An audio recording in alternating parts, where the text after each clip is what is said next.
अस्सलाम वालेकुम, मैं हूं Farooq Baloch, business journalist Samaa Digital. अगर आपने 22 फरवरी 2010 में पाकिस्तान पेट्रोलियम लिमिटेड के 1000 शेयर्स ख़रीदे होते तो उस वक्त का रेट जो कि 140 रुपये था, उस हिसाब से आपको 1,40,000 रुपये के ये 1000 शेयर्स मिल जाते। और अगर आप इनको होल्ड करके रखते और 11 साल बाद यानी आज 22 फरवरी 2021 को मार्केट में बेचने जाते तो ये 90 रुपये फ़ी शेयर के हिसाब से बिकता, यानी हर शेयर पे आपको 50 रुपये का नुकसान हो जाता। और अगर आप ओवरऑल इन्वेस्टमेंट की बात करें तो आपके 50,000 रुपये डूब जाते। लेकिन ये बात जो मैंने अभी आपको बताई है ये गलत है, यानी फैक्चुअली इनकरेक्ट है। दर हकीकत आपको इस इन्वेस्टमेंट पे कोई नुकसान नहीं होता, बल्कि तकरीबन 1,58,000 का मुनाफा हो जाता, और वो भी बगैर कोई शेयर सेल किए। ये कैसे मुमकिन है, मैं आपको थोड़ी देर में बताऊंगा। पहले एक नज़र डालते हैं पाकिस्तान पेट्रोलियम लिमिटेड का जो शेयर प्राइस है उसकी 11 साल परफॉर्मेंस के चार्ट के ऊपर। तो 22 फरवरी 2010 को 140 रुपये का लिया और आपने पूरे साल उसको नहीं बेचा, होल्ड करके बैठ गए। साल ख़त्म होने पर ये 186 रुपये का हो गया। अब हर शेयर पे 46 रुपये का मुनाफा बनता है, तो आप मार्केट से निकल सकते थे, लेकिन आपने सोचा शायद और ऊपर चला जाए, आप नहीं बेचते। अगले साल अक्टूबर में ये 150 पर आ जाता है गिर कर। अब अभी भी आप प्रॉफिट में, लेकिन ज़ाहिर है 186 वाला मौका आपने मिस कर दिया। आप सोचते हैं यार फिर ऊपर चला जाएगा, आपने वेट किया। 2012 में तकरीबन अगस्त में जाके ये फिर 191 पर चला जाता है। अब हर शेयर पे आपको तकरीबन 51 रुपये का प्रॉफिट मिल रहा है। ये भी एक अच्छा मौका है मार्केट से निकलने का, लेकिन आप सोच रहे हैं कि नहीं, मैंने लॉन्ग टर्म बैट ली है, मैं नहीं निकलता, शायद और ऊपर चला जाए। लेकिन 2012 के बाद जो 191 पे चला गया था, फिर नीचे गिर गया, काफ़ी नीचे आ गया। और 2000 ये सिलसिला चलता रहा कि कभी ऊपर जा रहा है कभी नीचे। 2013 में आपने जाके देखा सितंबर में तकरीबन ये 226 रुपये का एक शेयर हो गया। यानी हर शेयर पे अगर आज आप इसको बेचते इस तारीख़ में तो आपको 86 रुपये का प्रॉफिट मिल जाता। ये भी बहुत अच्छा मौका था, लेकिन आपने फिर नहीं बेचा। लेकिन उसके बाद अगले साल ये फिर गिर जाता है, 200 की सतह से भी नीचे आ जाता है, फिर 200 के ऊपर आता है, फिर गिर जाता है। ये सिलसिला ऊपर चढ़ने का और नीचे गिरने का चलता रहता है। और बिलाखिर मार्च 2020 को जब स्टॉक मार्केट क्रैश हुई थी, तो ये जो स्टॉक है ये भी क्रैश हो जाता है और तकरीबन 68 रुपये के ऊपर आ जाता है। यानी जितने का आपने ख़रीदा था उसका भी तकरीबन आधा। तो जब मार्केट क्रैश हुई थी, अगर आप पैनिक हो जाते और उस वक्त सेल कर देते तो हर शेयर पे आपको 72 रुपये का नुकसान होता, यानी टोटल 72,000 रुपये आपके डूब जाते हैं इन्वेस्टमेंट में से। लेकिन मार्केट अगर क्रैश होती है, गिरती है, तो मार्केट चढ़ती भी है, यही सोचकर आपने उसको सेल नहीं किया। और तब से अब तक काफ़ी रिकवरी हो गई और 72 के बजाय अब 90 रुपये पे आ गया जो आज के प्राइस हैं। अभी भी आप लॉस में चल रहे हैं, लेकिन थोड़ी देर के लिए हम इस चार्ट को भूल जाते हैं और हम इस चीज़ पे गौर करते हैं कि इस 11 साल के अरसे में कंपनी ने कितना डिविडेंड दिया, कितना बोनस दिया, यानी टोटल पे आउट कितना था। क्योंकि आप अपने शेयर्स को होल्ड करके बैठे हुए बेच नहीं रहे, तो 2010 के आखिर में कंपनी 20% बोनस अनाउंस करती है। ये बोनस एक्स्ट्रा शेयर्स होते हैं, यानी अगर आपके पास 1000 शेयर्स थे तो 20% के हिसाब से अब आपके पास 1200 शेयर्स हो गए। इसी साल कंपनी 90% का डिविडेंड भी अनाउंस करती है। डिविडेंड जो है वो शेयर की फ़ेस वैल्यू पे अप्लाई होता है। एक शेयर की फ़ेस वैल्यू जो है वो 10 रुपये है, तो 90% डिविडेंड का मतलब है आपको 9 रुपये डिविडेंड मिल गया। अब अगर इस 9 रुपये के डिविडेंड को आप 1200 से मल्टीप्लाई करते हैं तो पहले साल में आपका प्रॉफिट बन गया 10,800 रुपये। इसी तरह 2011 के आखिर में फिर कंपनी 10% जो है वो बोनस अनाउंस करती है और 120% जो है वो डिविडेंड अनाउंस करती है। यहाँ पर नोट कीजिएगा कि अब जो आपको 10% एक्स्ट्रा शेयर मिले वो आपके 1200 के ऊपर अप्लाई होंगे, यानी अब आपके टोटल शेयर हो गए 1320। और जो आपको डिविडेंड मिला 120%, अगेन वो 10 रुपये का 120% है जो कि 12 रुपये बनता है। तो जब आप 12 को 1320 शेयर से मल्टीप्लाई करते हैं तो सेकेंड ईयर का आपका प्रॉफिट बन गया 15,840 रुपये। इसी तरह तीसरे साल फिर 25% बोनस है और 115% डिविडेंड है और आपका प्रॉफिट बना इस साल का 18,975। अगले साल 20,790, 2014 में 24,750, 15 में 16,830, 16 में 11,385, 17 में 17,820, 2018 में आपको 12,524 रुपये का प्रॉफिट मिला।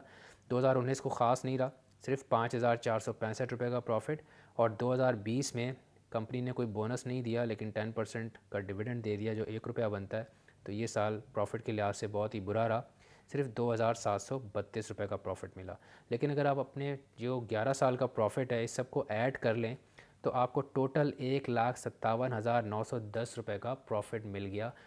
ये तो सिर्फ वो मुनाफा है जो आपने हर साल कंपनी से डिविडेंड्स और बोनस की सूरत में लेकर और शायद अब तक खर्च भी कर लिया होगा। जबकि आपने 1000 शेयर्स जो ख़रीदे थे अब वो बढ़कर 2700 से भी ज़्यादा हो चुके हैं। और अगर आज इन शेयर्स को आप जाके आज की मार्केट प्राइस पे यानी 90 रुपये में बेचेंगे, जो आपकी कीमत ख़रीद यानी 140 के मुकाबले में 50 रुपये कम है, तो उसके बावजूद आपको इसके एवज़ तकरीबन 2,45,000 के आसपास अमाउंट मिलेगा।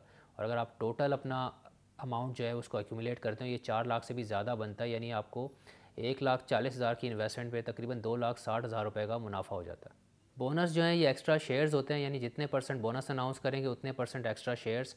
इसके बदले में जो कंपनी की मार्केट प्राइस होती है उसमें एडजस्टमेंट होती है, वो टेक्निकल चीज़ है, आज की वीडियो में उसको नहीं टच करते, फ्यूचर में कभी इस पे बात करेंगे। इसी तरह जो डिविडेंड है वो कंपनी अपने प्रॉफिट में से आपको शेयर देती है, उसके बदले भी इसकी जो प्राइस होती है उसमें एडजस्टमेंट होती है, अगेन उसको आज नहीं टच करेंगे।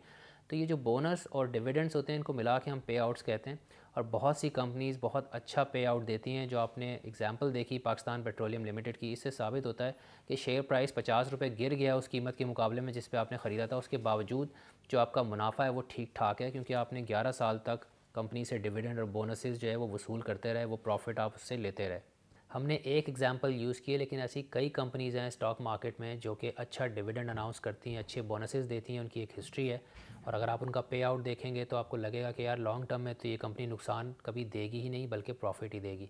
आप ख़ुद भी जाके इस तरह की कंपनीज़ को चेक कर सकते हैं, उनकी आप हिस्ट्री चेक कर सकते हैं।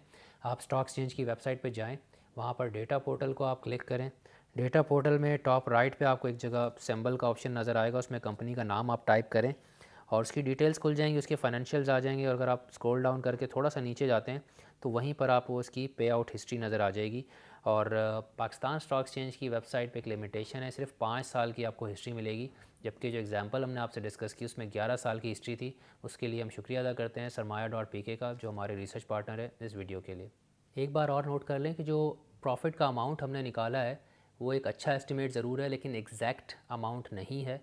इसमें फ़र्क आ सकता है, उसकी 2-3 वजूहात हैं। एक तो ये कि हमने अस्यूम किया है कि बोनसेस साल के शुरू में कंपनीज अनाउंस किए हैं कि हर क्वार्टर में कंपनीज डिविडेंड और बोनस अनाउंस करती हैं। हमने अस्यूम किया कि इसने बोनस अनाउंस किया है तो आपके शेयर्स बढ़ गए, और साल के एंड तक जो है फिर डिविडेंड अनाउंस किया है तो हमने डिविडेंड को फिर जो बढ़े हुए शेयर्स थे उससे मल्टीप्लाई किया, उस अमाउंट को उस तरह से निकाला है।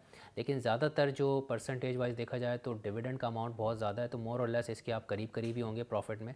अच्छा, दूसरी चीज़ ये कि एक फ़र्क और आ सकता है, वो ये कि जो हमारी कैलकुलेशन है वो कैलेंडर ईयर के हिसाब से है, कि जो कैलेंडर ईयर में डिविडेंड और बोनस था, जबकि स्टॉक मार्केट की वेबसाइट पे अगर आप इसको जाके डबल चेक करते हैं तो आपको शायद थोड़ा बहुत अंदाज़ा हो जाए कि हम करीब हैं, लेकिन वहाँ पे फिस्कल ईयर के हिसाब से डेटा दिया हुआ है, जिससे आपके जो प्रॉफिट का अमाउंट है वो डिफरेंट ईयर्स में थोड़ा बहुत ऊपर नीचे हो सकता है। और एक और चीज़ हमने ये भी अस्यूम किया है कि जो डिविडेंड आपको हर साल मिल रहा था वो आप अपने बैंक में ट्रांसफ़र करवा रहे थे और उसको आप कैश करके खर्च कर रहे थे, आपने उसको री इन्वेस्ट नहीं किया। तो अगर आप अपने डिविडेंड को हर साल जेब में डालने के बजाय री इन्वेस्ट करते रहते तो आपके शेयर्स और बढ़ते, और जो प्रॉफिट का एस्टिमेट हमने लगाया उससे भी कहीं ज़्यादा आपका प्रॉफिट हो सकता था। ये जो हमने एग्जांपल दी है इसका मकसद सिर्फ आपको समझाना है। इस बात की कोई गारंटी नहीं है कि अगर पाकिस्तान पेट्रोलियम लिमिटेड ने पिछले 11 साल में इतना अच्छा इतना स्ट्रॉन्ग डिविडेंड दिया है, इतना अच्छा पे आउट दिया है तो आगे भी यही देगी। ये सिर्फ आपको बताना था कि पीपीएल जैसी और भी कंपनीज़ हैं, पीपीएल भी है, जिनकी हिस्ट्री देखकर आप एटलीस्ट ये अंदाज़ा लगा सकते हैं कि यार इस कंपनी में पोटेंशियल है कि जब ये अच्छी चल रही हो या इनके पास कैश रिजर्व्स हों, अर्निंग्स अच्छी हों, तो ये पे आउट देती है, इनकी एक हिस्ट्री है। ये सिर्फ एक इंडिकेशन है जिससे आप अंदाज़ा लगा सकते हैं कि आपको इन्वेस्टमेंट कहाँ करनी चाहिए। यहाँ पर मैं एक डिस्क्लेमर भी दे दूँ कि पाकिस्तान पेट्रोलियम लिमिटेड में मेरी कोई डायरेक्ट इन्वेस्टमेंट नहीं है, ना ही ये मशवरा है कि आप उसके अंदर इन्वेस्ट करें। इस वीडियो का मकसद सिर्फ़ और सिर्फ आपकी आगाही है, आपको फाइनेंशियल अवेयरनेस देना है कि जब आप स्टॉक मार्केट में इन्वेस्ट करते हैं तो जैसे हमने चार्ट दिखाया शुरू में कितनी दफ़ा ऊपर गया नीचे गया, और अभी भी जिस प्राइस पे ख़रीदा होगा 2010 में उसके मुकाबले में 50 रुपये नीचे चल रहा है, लेकिन प्रॉफिट कितना दे चुका है। तो सिखाना था कि लॉन्ग टर्म में आप देखें तो पे आउट्स पे ख़ास तौर पे नज़र रखें, और आपको डेमोस्ट्रेट करके बताया कि किस तरह से आप कंपनी का नाम डाल के चेक कर सकते हैं कि इसकी पे आउट हिस्ट्री कैसी है। तो किसी भी सूरत में ये मत समझ लीजिएगा कि हम आपको एक मशवरा दे रहे हैं कि आप पीपीएल में इन्वेस्ट करें। जैसी बहुत सारी कंपनीज़ होंगी, आपने ख़ुद जाके अपनी तहकीक करनी है और वेरीफाई करना है हर इन्फॉर्मेशन को जो हमने आपसे दी है, उसके बाद कोई इन्वेस्टमेंट का डिसीजन लेना। अगर आपको आज की वीडियो पसंद आई है तो इसको प्लीज़ अपने कलीग्स से, अपने फ्रेंड्स के साथ शेयर कीजिएगा, क्योंकि स्टॉक मार्केट को लेके लोगों के जहनों में बहुत सारी नेगेटिविटी भरी हुई होती है कि यहाँ तो नुकसान ही होता है। आपके सामने एक डेमोस्ट्रेट करके दी एग्जांपल कि लोग स्टॉक मार्केट को समझते नहीं है, सिर्फ शेयर प्राइस को देख के प्रॉफिट कैलकुलेट कर रहे होते हैं। और हमने सिंप्लिसिटी के लिए आपको जो है वो इन्फ्लेशन के अगेंस्ट एडजस्ट नहीं किया, क्योंकि 11 सालों में ज़ाहिर इन्फ्लेशन भी होगी, लेकिन ओवरऑल आप देखें तो आपकी इन्वेस्टमेंट पे अच्छा खासा प्रॉफिट है, बावजूद इसके कि कंपनी का जो शेयर प्राइस है अगर आप उसकी बेस पे देखते हैं तो हर शेयर पे 50 रुपये का नुकसान है। तो आपके फ़ीडबैक का इंतज़ार रहेगा और आपसे जल्द दोबारा मुलाकात होगी। अपना ख्याल रखिएगा। अल्लाह हाफ़िज़।